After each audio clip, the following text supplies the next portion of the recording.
The moment of your birth is not marked by the cry of a newborn, nor the reassuring presence of a hospital room bathed in warm light. Instead, it is an introduction into a world defined by silence, stillness, and weightlessness. As you enter life, there is no ground to stand on, no air thick with the smell of the earth. Your lungs fill with air recycled by complex systems, and you feel the soft, strange pull of no gravity at all. You are weightless. Your very first experience is one of freedom, but also of unfamiliarity. The world around you, though full of life, has no tactile feedback, nothing to ground you. From the very first moment you exist, the fundamental law that shapes all life on Earth, gravity, is absent. You are born into a state of unearthly buoyancy, floating gently within the embrace of artificial technology. And from this moment, you will never know what it means to feel the earth beneath your feet. The world you know will never be the world that humans first evolved to inhabit. You will live in a cradle suspended in the heavens, surrounded by the silent cosmos. As you grow, so does your relationship with this alien environment.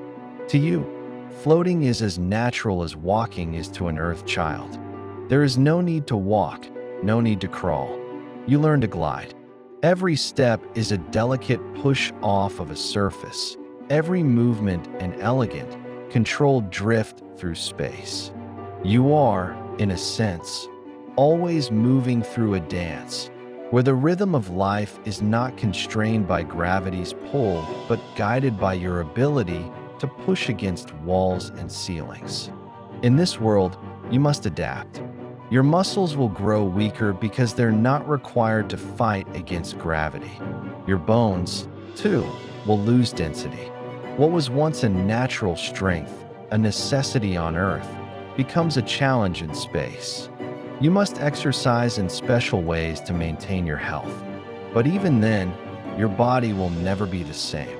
In space, you are not fully human in the way that Earth dwellers are.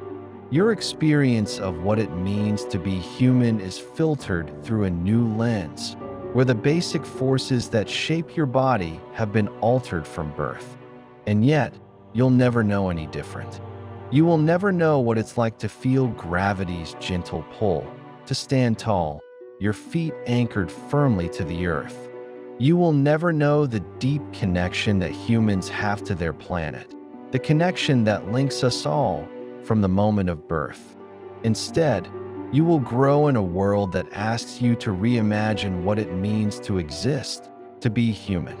From the space station, Earth is a beautiful vision, a swirling orb of blues and greens, suspended against the endless blackness of space. From here, the planet is perfect. You can see the entire world at once: oceans, continents, weather systems that shift like slow-moving clouds. But though it is a beautiful sight, it is also an incredibly distant one. The Earth seems unreachable, as if it exists only in memory or in dreams. It's a place you know, but cannot touch. For you, Earth becomes something abstract, a place defined by the stories of others, not the lived experiences of your own life. It is a distant home, forever out of reach. You know of its cities, its people, its landforms, but you don't know it in the way that children born there do. You'll never know the feel of soft grass beneath your feet, the warmth of the sun on your face, or the cool breeze that sweeps across an open field. For you, Earth is a beautiful idea, a place where others live, but where you will never truly belong. Yet, in its beauty, there is a sadness. Earth is the home of your ancestors, but you are forever separated from it. You can never truly be a part of it, no matter how much you long to return. You exist in a liminal space, a place that is both home and yet not home at all. Your social life, too, will be fundamentally different. In space, there are no parks to run through, no playgrounds to explore. There are no wide open spaces to play in, no vast expanses of nature to roam. Instead, your world is confined to the interior of the space station. You grow up in a small, controlled environment, surrounded by the same people day after day. The station becomes a close-knit community where everyone plays a role in keeping life going, from the scientists who monitor systems to the families who live together. The relationships you form here are deep and important, but they are also confined. You will never experience the kind of casual socialization that Earth children take for granted. Meeting a new friend on the playground, spending afternoons outdoors, feeling the openness of nature around you.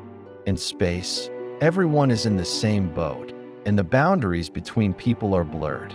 While this creates a unique sense of camaraderie, it also magnifies the sense of isolation. You are surrounded by people, but you are still, always, alone in a universe that is vast, infinite, and empty. In the quiet isolation of space, you come to understand that while human connection is vital, there is always a limit to how close anyone can get to another. The physical closeness we experience on Earth, the handshakes, the hugs, the feeling of another person beside us, is foreign to you. Instead, you form emotional bonds that transcend the physical. You learn that people can be close, even when they are not physically touching.